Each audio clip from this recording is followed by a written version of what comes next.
Now, I think our whole lives, we've thought about, well, what does my team need? What does my dog need? What do my kids need? What does my spouse need?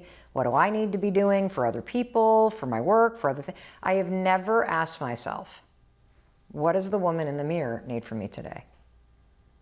And that one question, some days you'll say, I need you to have some fucking fun today, okay? Or like, I need you to show up today. I need you to exercise today. I need you to be kind to me today. I need you to be a little bit bolder today. Whatever that is, just let that thought come in, and then all you're going to do is you're going to raise your hand and you're going to high five yourself. Now back to the affirmations. I don't want you to say anything. Nothing at all.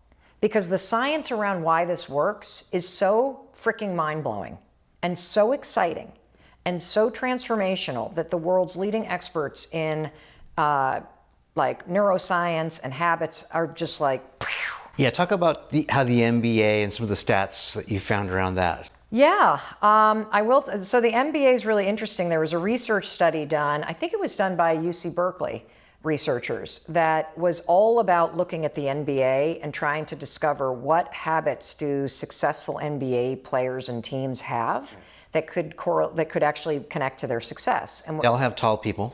Yeah, well, no, they also have a lot of short people, fast people, you know, and so one of the things that they found, which is fascinating, is they found that if you look at a team, you can predict who is going to have the winningest season based on a particular behavior in the preseason. And the behavior that they looked at was how many high fives, fist bumps, or pats on the back does a winning team give one another in the preseason. And it turns out there's a direct connection. So the teams that have the most number of fist bumps, high fives, pats on the backs in the beginning of the season go on to have the best records. The teams that have the least number of pats on the backs and high fives and fist bumps typically go on to be the worst. Why? Because these are more than gestures. A high five demonstrates something. It demonstrates trust and partnership. Yeah. And that builds momentum and connection that helps a team win by playing together. Yeah, there's a literal pressing of the flesh, but there's also this emotional, metaphorical, I got your back. Totally. Like when you high five somebody, Brian, what are you actually communicating to somebody? When you high five your son, for example, what are you saying to him? Yeah, sometimes it's congratulations. Sometimes it's you got this. Yep. Sometimes it's I got your back. Yep. So I love you. I believe in you. I see you. It's all those things. See, and this science also tracks with the research I've done too. So I've done some research on like the Navy SEALs and the BUDS training. Yeah. And there's, you know, everyone thinks, okay, it's the strongest person that's going to survive and get through and pass. It's not. The fact that you have this camaraderie with your other people who are going through it, who say, I've got your back, or they cheer you on when you've got the log and you're in the freezing cold water. That's what research says gets people through. It's this camaraderie. And the other thing that I like that's tracking that I've researched is, I think it was Dr. David Burns who told me, and he's one of the pioneers in cognitive behavioral therapy, and his book is sort of iconic. And one of the things he reminded me when I was sort of getting down on myself, he said, you know, we do this exercise sometimes where we flip the script and you pretend that you are your best friend giving you some great advice. Mm-hmm. Objectivity. And would you tell your friend how terrible they were or how much they screwed up? Or no, it's you need to tell your friend you're amazing. And it's just what you're talking about. It's like being kind to yourself. Right. But here's the thing. We all know this, but nobody knows how to do it. And if you have been an asshole to yourself, you will not be able to look in the mirror and go, I love you, because your behavior for decades has demonstrated the opposite. So neurologically, your brain rejects the affirmation, which only based on research makes you feel worse. This is why kind of for people that hate their bodies, standing in front of the mirror and saying, I love my stretch marks, also doesn't work. It may make you feel better for a second, even though you should love your stretch marks. You have hid in the back of every photo you've taken for more than 10 years. Yeah. You have not looked at yourself in the mirror. You have thought, ugh, when you pull on pants. Yeah. And so your brain will reject these affirmations because your own behavior has programmed your brain to believe the opposite. And this is why the high five is so exciting. So hear me out. So when you go to raise your hand, we are tapping into a huge field of research called neurobics. Neurobics is the field of studying aerobic activity and neuropathways. And researchers have figured out that the fastest way to create new neural pathways is through neurobics, marrying a sudden physical action that's surprising to the brain, which wakes up your prefrontal cortex, with a different thought pattern. The greatest thing about the high five habit is all the programming's already in your brain. So the second that you go to high five yourself, your brain doesn't know the difference between me high-fiving you and me high-fiving myself. The physical high five triggers all of the cool stuff that happens. So number one, when you high five me, like right now, I just got a dopamine drip. My brain just gave me that because of all of the neural association from a lifetime of receiving and giving high fives. That's pre-programmed. Pre-programmed, boom, taps right into it. Translates. Yes. Second thing that happens is it snaps you into the present moment, because to give a great high five, you got to pay attention. And so when you're about to high five yourself, you just naturally focus on yourself, because that's what you do with the other person. The third thing that happens is you can stand in front of the mirror and be like, I'm a failure, I hate myself, I can't look at myself, I'm fat, I'm ugly, I'm this, I'm that. But the second you go to do the physical motion, your brain shuts that shit down. Because your brain has never once in the history of your life gone, I fucking hate you, you're the worst, I hope you lose. You've never had a negative thought as you've given somebody else a high five. So it's neurologically impossible for you to high five yourself and trash yourself at the same time. I love it. Now there's more. There's even more. The reason why when you high five yourself, you will, for every time you do it, feel a slight shift in your energy. It's both the dopamine, but it's also your freaking nervous system.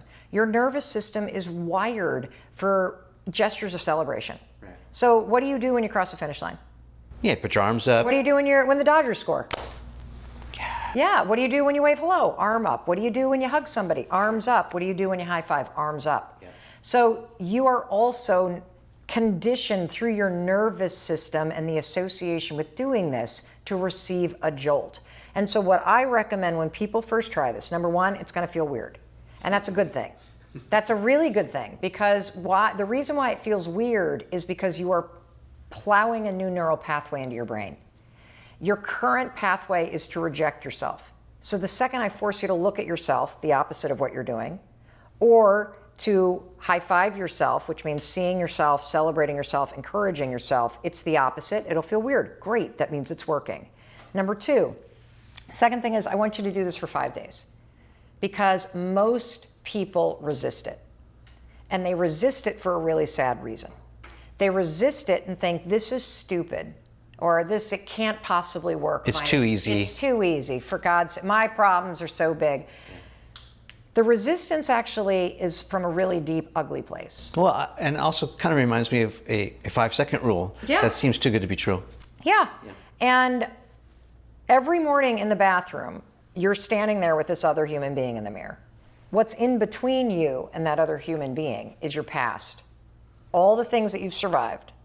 Trauma, discrimination, abuse, abandonment, neglect, all those things that should make you feel like a survivor. A lot of people actually see it as evidence that I'm unworthy, I'm damaged, I'm no good, They see a person that because of those things that were done to them doesn't deserve celebration. Or you see all the things that you regret. I cheated, I lied, I had addictions, I squandered opportunity, I hurt people, I hurt myself. And you'd forgive Brian or Mel Robbins for it. Right. But instead, you judge yourself every morning and say, because of those things, that is a person who does not deserve celebration or support. And that's what's preventing you from healing, by the way. And so the act of high-fiving yourself when you're resistant is an act of compassion. It's an act of acceptance. It's an act of forgiveness. It's an act of support. And so if you're somebody who is down or who has failed or who has been rejected or who has a huge amount of work to do to change your life and to make amends, you need this high five. What's super exciting, Brian, is that we are hearing from people all over the world now, and the book's only been out for 6 days, or for a week rather, and that are saying, people are standing up in AA meetings in the church basement and saying, I found out about this thing, guys. We all need to do it because it's helping me start to forgive myself. Yeah. Because your brain, you mentioned cognitive behavioral therapy. The other thing about the high five is it taps into behavioral activation therapy. Yeah. So when you act like the person you want to become, you want to be more confident, what does a confident person do? They cheer themselves forward. You want to forgive yourself, what does a person who's forgiven themselves do? They support and empower themselves. When you raise your hand and high five yourself without saying a word, and you let all the science and programming in your body and your brain do the work for you, your brain witnesses behavior that's different. Your brain witnesses you looking at yourself instead of looking away. And your brain starts to go, oh, wait a minute. Brian's the kind of person that actually supports himself. Brian doesn't criticize himself. So is this a daily practice? Absolutely. I want you to do this right after you brush your teeth. Okay. Let's get the gunk out of your mouth so you don't spread bad breath everywhere. Let's get the gunk out of your mind, body, and spirit. And this could be generational gunk, by the way. Yeah. Because the way you talk to yourself is likely how your caregivers talk to themselves or how they talk to you. Yeah. And so when you go to raise your hand, it's like a reset. It's an act of defiance. We're going to get that gunk out of your mind, body, and spirit so that you're not carrying it into your day. Yeah. And just like the best teams on the planet start a game by pumping each other up. Yeah. They send themselves into the game with a high five. Yeah. You need to send yourself into the game of your life, feeling the support and the celebration that you need. I love it. You keep showing me your right hand. May I see it? Oh, yeah. Tell me about this tattoo. Oh, it shall be. This is something that I got on my 15th wedding anniversary. And it just is sort of a reminder that if you do the work and you give up your timeline, that what's meant for you shall be. I love that idea. You know, a lot of people who watch this show, they are, you know, in many ways, I feel like I am them. And so, you know, if you've ever played a video game that's like a first-person perspective, where you're looking through the goggles of the player, that's in many ways how I produce this show, because, you know, I'm running my small business. Sometimes it feels like a street fight. Other days it feels like, you know, we're winning, and you know, we have our ups and downs. When you're high-fiving yourself, let's go back and maybe impart some advice into people who are running their own thing. How long do you give this great idea that you've got that may not be working until you pivot? I mean, you could high-five yourself until, you know, until you go blue in the face, right? But like, how do you know when to change direction? How do you when you no longer want to high-five the idea. Yeah. It's as simple as that. It is. And how can parents help kids who may not have the mental maturity? They need to do the high-five habit, because you and I can pump our kids up all we want. And there's this heartbreaking text in chapter 4 of the book that happened right when I was writing this book, because I started writing this book in probably July of 2020. And when we turned in the manuscripts, it came out in September. We turned it in, I think, probably in June, May. I don't even know when we turned it in. Did you change publishers? Oh, yeah. Yeah. Yeah. You left them in the dust. Well, I got fired. I mean, I wasn't going to go back to them, gave them their money back. Yeah. We rewrote the whole book the 14 days before it was finally due, because I realized that there was so much coming in from people starting to learn about the high-five habit online that instead of sort of weaving the science throughout it, I wanted the science right up front, because I knew most people's objection would be, there's no way this is too simple. But I got this text from my daughter during those 14 days. It's like another gift, right? Meant to be. She was 22 when she sent me this. Okay. How do I not feel like the ugliest girl at the bar every time I go out? And I can see you, I saw your face. Everybody can relate to this, because you've either felt this or you have somebody that you deeply love that feels this way about themselves. It's so sad, because it couldn't be further from the truth. Correct. But it doesn't matter what the truth is for you or for me. Right. This text illustrates something powerful. You talked about the first-person perspective of being in a video game, right? this is her first person experience of her own life. Yeah. And so as parents, we can give our kids pep talks, but we cannot change their own perception of themselves. They have to do that for themselves. And this is what I was getting at is, it can be incredibly difficult to, there's a certain amount of wisdom and maturity that comes with life experience. Correct. And look, this is not ever something that is fixed in stone. Like every day something's going to happen in your life, whether it's you see your friends all going out for lunch and they didn't invite you and it triggers something in you, or whether you see that you're number 2 on a list, not number 1 on a list, or whether you didn't make the list, or you didn't get into the school that you wanted to get into and your best friend did, or you wanted to be pregnant and now your best friend is, or all those things that happen in your day-to-day life that make you go down mentally. What I'm offering are simple tools to be able to high-five your way back up to a more optimistic and grounded and confident place. Because every day in your life, something's going to happen that makes you feel like the ugliest or the stupidest or the last or the only or the this or the that. And so you got to be able to know in those moments, here I go, I'm going down. I got to get myself in front of a mirror and I got to look myself in the eye and I got to high-five myself. I mean, I like knowing that there are kids around the world, including my own, that now know that if they have a hard day at school, they get embarrassed because they don't know the answer and everybody laughs at them in, calculus or in geography class. That they can go into the bathroom and as they're washing their hands, look themselves in the mirror and high-five themselves. We actually got a testimonial from somebody 2 days ago. It was a woman who was saying she had been working all week on a presentation at work. And she went in and it was a bunch of guys. She was the only woman there. And as she's delivering this presentation, not a single reaction. Nothing. Okay. Her boss did not say, great job, thank you, nothing. She presents, no emotion. It's probably over Zoom, who knows? Yeah. And so she said, normally I would have felt defeated. I would have felt like I blew it. And she said, but I walked into the bathroom because nobody else encouraged me after that presentation and I high-fived myself. And it made me feel, wow, I did do a good job. I am proud of myself. I don't need somebody else to tell me that. Yeah. I can learn how to tell myself that.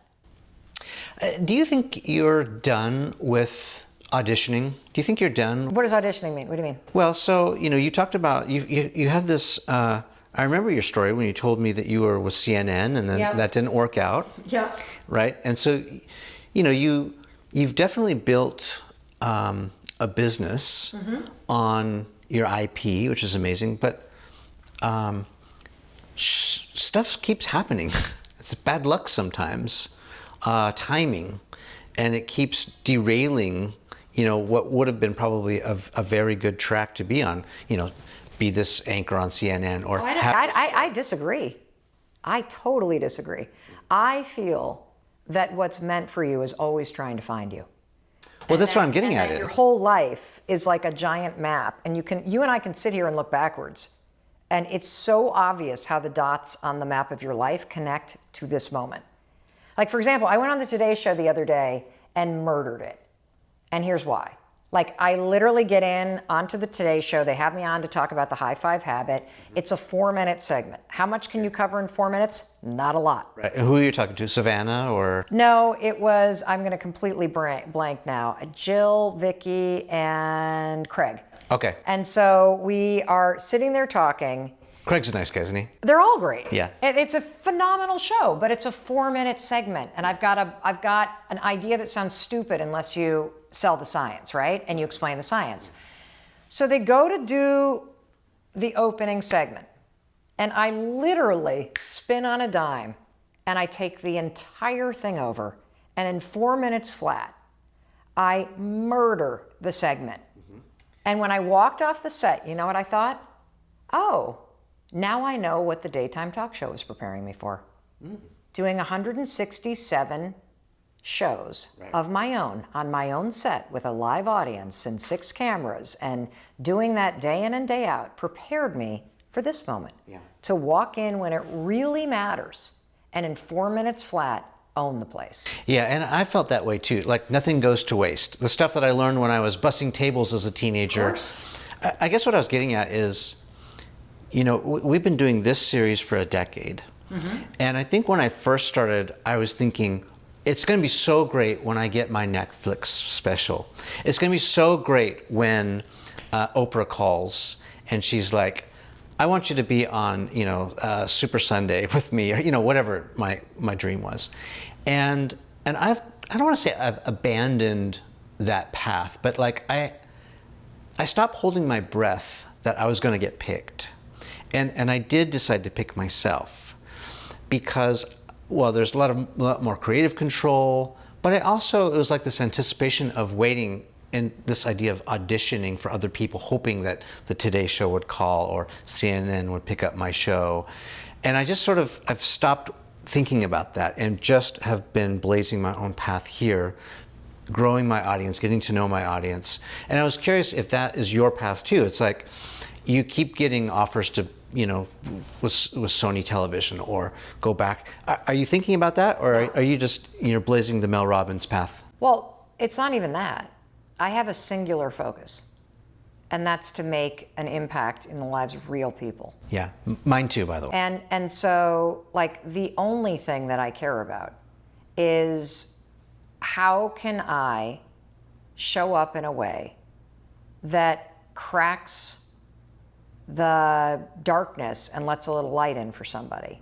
And so, it's the reason why, as part of this book launch, I am reading the book cover to cover on social media for free, because there are people right now who cannot afford the book. So every day I show up and I read 3 to 4 pages, and we were going to do that until the book is complete. That's cool. I also created something called the High Five Challenge, which is a free 5-day challenge that anybody in the world can take.